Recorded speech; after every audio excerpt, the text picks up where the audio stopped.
I chair the committee, and I'm joined by my colleagues, council members Yang, Glidden, Palmisano, Bender, and Gordon, and we're a full complement of the committee and can proceed with today's agenda. On today's agenda, we have 13 items, 12 of which are consent and 1 public hearing. I will go through the consent items. Any committee member can pull them for further conversation if they please. Item 2 is an agreement with the Metropolitan Council Metro Transit signal prioritization, and that's authorizing the operation and maintenance agreement with Met Council for that work. This will be referred to the Ways and Means Committee. Item 3 is the Washington Avenue Reconstruction Streetscape Project from Hennepin Avenue to 5th Avenue South. And it's rescinding previous actions and receiving updated cost estimates and setting a public hearing for that meeting. I believe the series of actions are before you. There's both project scope and dollar implications. Item 4 is the 54th Street West Reconstruction Project. It's from Penn Avenue South to Lyndale Avenue South. And there's an assessment reduction as noted. Councilmember Glidden. When it done? Okay, thank you.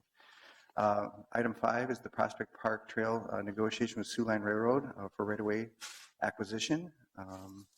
Item 6 is the Nicollet Central Modern Streetcar Project contract amendment with AECOM to continue that work for another year. That'll be referred to Ways and Means. Item 7 is the bid for CCTV inspection of sanitary sewer systems. Item 8 is a bid for hauling and disposal of fill asphalt millings, and that's accepting the low bid from New Look Contracting for the amount listed. Item 9 is the bid of automated side loader packer body automated arm, and that's accepting the low responsive bid with equipment for the amount noted. Item 10 is accepting the single bid from PCI Roads LLC for the 49th Avenue North, Queen Avenue North Bridge project. Item 11 is the bid for bituminous mixtures, accepting the low bid of Tiller Corporation for the amount listed. Item 12 is the bid for ready mixed concrete, accepting the low bid of Chemstone Products Company for an estimated annual expenditure that is listed.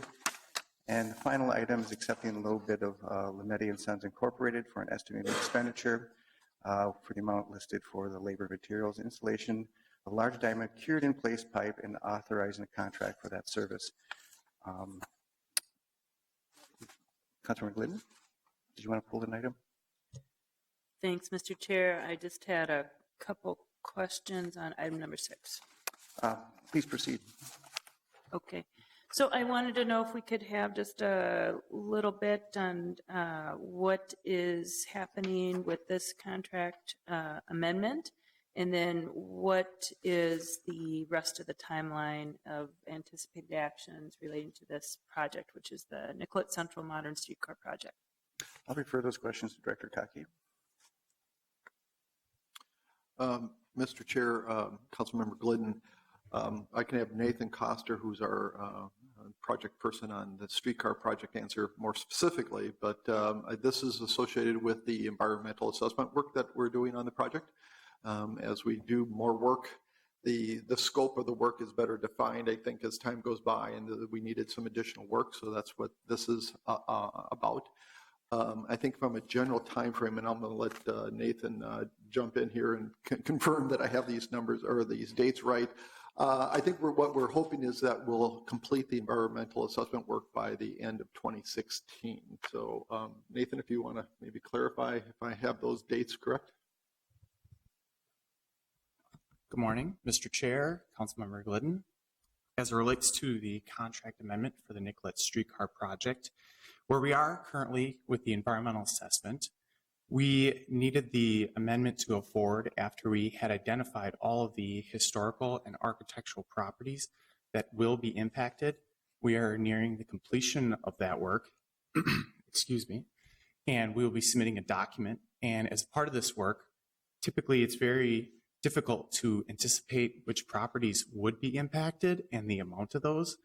In this instance, we have nearly 50 properties, and prior to scoping this project, it is very difficult to anticipate those.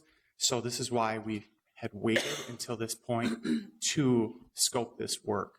I would imagine going forward that we anticipate to have the EA published sometime in the fall timeframe, and we will be working to start setting up public outreach and engagement meetings in the spring or summer to fall timeframe.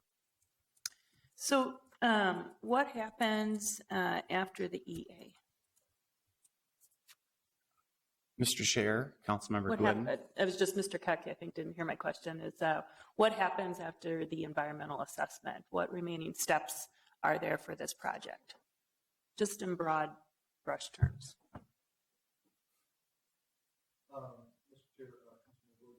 This is one piece of work that needs to be completed. Following that, I think one of the things that we're hoping is that the Met Council would adopt the locally preferred alternative, which is still yet to be done, but that is something that we would hope would be completed, either now or after this work is done. And then I think really some of the next tasks at hand is really associated primarily with the issue of financing and coming up with a financing plan. So kind of the engineering work and that sort of piece will be essentially done, the work that can be done to this point, and then we're on to the bigger issues of. Right, and we obviously need to get into, literally what I'll call project engineering, but I think that will be a discussion about, coordinating that with the finance plan. Okay, thank you very much. Thank you. Any further questions on that item or any other on the consent? Seeing none, I will move all consent items as listed. All in favor say aye. Aye. Dissenting nay. We approve those items for full council consideration. We can move to our final item, which is a public hearing.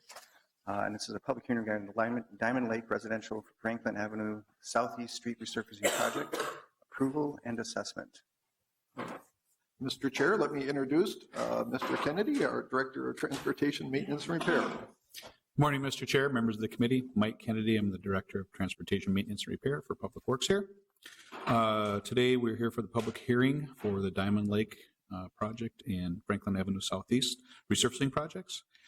On January 15th, 2016, the City Council designated the location, streets, and improvements for the 2016 street resurfacing program, of which both Diamond Lake Residential and Franklin Avenue were part of that designation. The Diamond Lake area is basically bounded by Chicago Avenue on the east, Crosstown Highway, North Frontage Road on the south, 35W on the west. And the Franklin Avenue project is essentially Franklin Avenue from Thornton Street to the east city limits.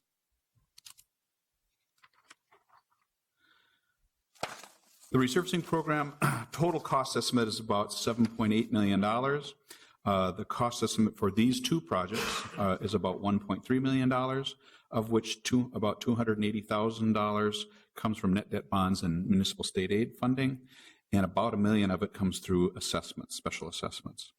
The proposed street resurfacing special assessments were determined by applying the 2016 uniform assessment rates of 63 cents per square foot for non-residential and 21 cents per square foot for residential properties.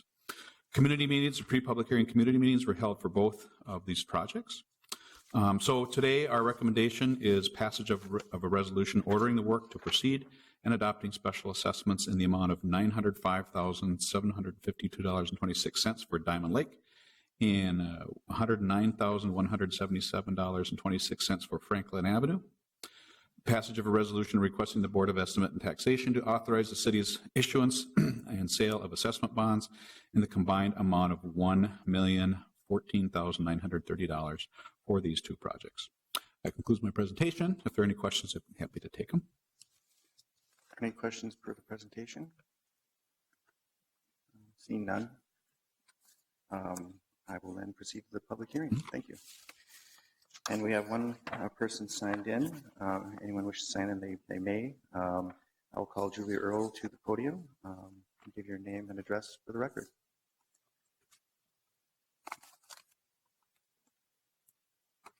Hi, Mr. Chair, members of the committee.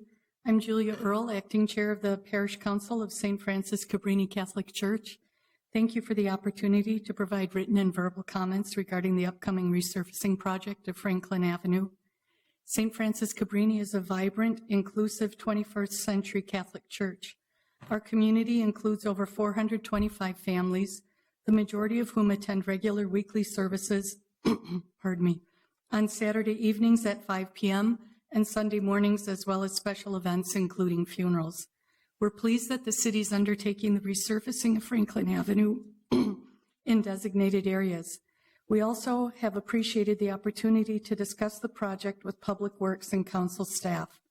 We welcome the addition of a designated bike lane as a community that supports wise stewardship of our beautiful planet and efforts to mitigate climate change. That said, we support access, pardon me, a cold is settling in. That said, we support access for both the able-bodied and people experiencing disabilities. While many in our community are able-bodied and enjoy biking to church, greater numbers in our faith community are aging, reflecting the broader demographic trends of our country. As such, we have increasing needs for accessible parking, sometimes referred to as handicap parking. Prior to the rollout of the 2016 resurfacing project, our understanding is that Cabrini had successfully obtained permits for more accessible parking on Franklin Avenue with curb cuts, which foster much greater ease getting in and out of vehicles. However, immediately preceding that work, those permits were rescinded, and we've been in a holding pattern until the details of the resurfacing project were worked out. For the record, we'd like to both confirm our understanding of the current configuration of the resurfacing project and make requests for future adjustments.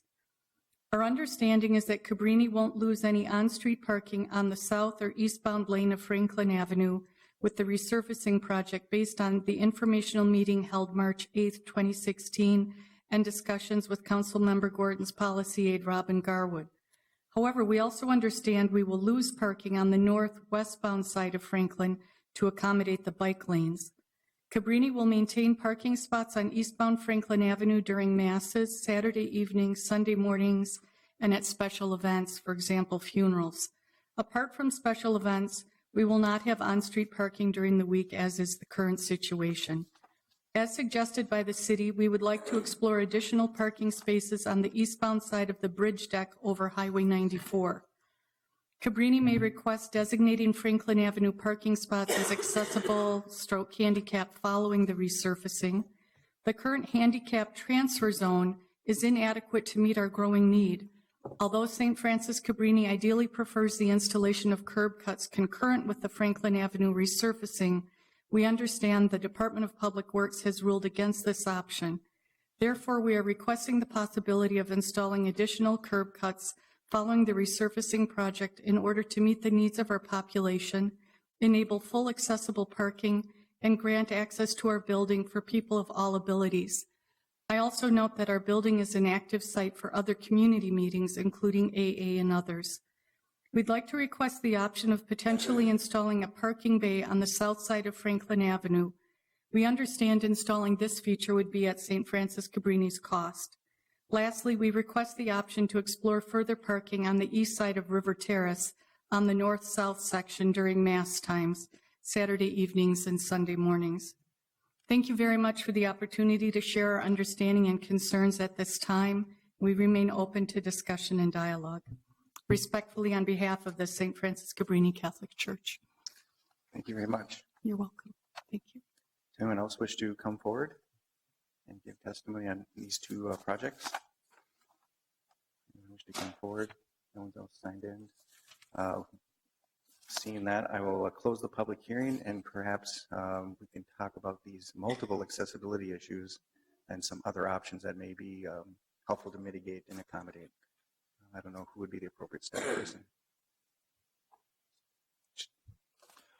Mr. Chair, I'm going to have Simon Belansky speak a bit about the issue of the bike facility that we're putting in and some of the challenges associated with that. Thank you. Good morning. Good morning, Mr. Chair and committee members. As you might be aware, since we last updated our bicycle master plan in 2011, Public Works has actively tried to coordinate the implementation of the bike master plan with our street maintenance schedule. Franklin Avenue Southeast is identified on the bicycle master plan, and we're looking to install bike lanes in coordination with the resurfacing in 2016. With each of these projects, we often walk into existing conversations that have been going on in the neighborhood regarding access, safety, other issues. And we know that St. Francis Cabrini Church has been interested for some time in improving accessibility options for parking along Franklin Southeast. We also tried to work through a design that it really works for the bikeway design itself, but also is cognizant of the high parking demand, not just for people with disabilities, but the general attendees at the church for the block faces adjacent to St. Francis Cabrini. So we believed we arrived at a solution that works, at least for now, for those two block faces in front of the church, where there is very high parking demand during services, but much lower demand during off-peak times. So I know I owe Mr. Earl a response back to provide further direction for conversations with our traffic division as they reviewed the original request for more accessible parking spots along Franklin Southeast. And our traffic and parking division would be the home where that conversation would occur going forward. If there's other options that want to be explored, such as a parking bay or new parking on adjacent streets, our traffic division is the place to have that conversation outside of this project. And so it's all on the table at the moment, and there's already been significant engagement of the issues. It's just a matter of working through some of these design considerations and maybe even collateral issues that might be addressed slightly outside of the scope, but part and parcel from the perspective of the constituent. Mr. Chair, that's correct. Staff have met multiple times with St. Francis Cabrini to educate ourselves about the existing issues at the church, try and find a workable solution within the scope of the 2016 project. But unfortunately, we weren't able to solve all the issues with the bike lane, the scope of the bike lane project. Thank you. Councilmember Gordon. Thank you very much, Mr. Chair. And I appreciate we had some time to get some comment today and have a little discussion about this. The action before us actually is approving the assessment. So it isn't approving the design of the bike lane or some of these other things. I was particularly curious, though, about the possible construction of a parking bay. And it occurred to me that there might be times when that makes more sense to coordinate it with a resurfacing project, or maybe it's just irrelevant when it happens. I was curious about that. It seems like, just from my perspective, it might make sense to do that before the resurfacing so we don't have a big construction project messing up with our beautiful new surface. Is that something that we can still discuss, or has a decision been made that we can't possibly do that even if the church did pay for it? Mr. Chair, Councilmember Gordon, the construction of a parking bay would be outside of the scope of both the bike lane project and also the resurfacing project. I understand, but I was wondering about coordinating timing if there was a separate project. I think there would need to be further conversations with our paving staff to see if we could coordinate that. My understanding is that this project is later in the season, so there may be some time, but I don't think I could promise that the timeline would work. Certainly there are efficiencies with coordinating such an effort. I didn't want to promise, I just wanted a small ray of hope, and I think you gave it to me that there's still discussions. I also wanted the committee members to know that I'm very engaged in this. We've had several meetings about it already. My staff's engaged. We've been out there looking at the site and trying to make it work so that we don't cause undue hardship. And there's some of the things that were brought up definitely involve the surrounding area and different parking and different streets there and ways to accommodate this. So I'll certainly stay engaged in that. And this will help me do a better job. So thank you. Mr. Chair and Councilmember Gordon, yes, I understand your point, and absolutely, if it can be coordinated from a timing perspective, I'd rather have the resurfacing done after the bay is in. We'll see if that can work from a construction schedule. So we'll take a look at that. Thank you. Any further comments? Councilmember Glidden?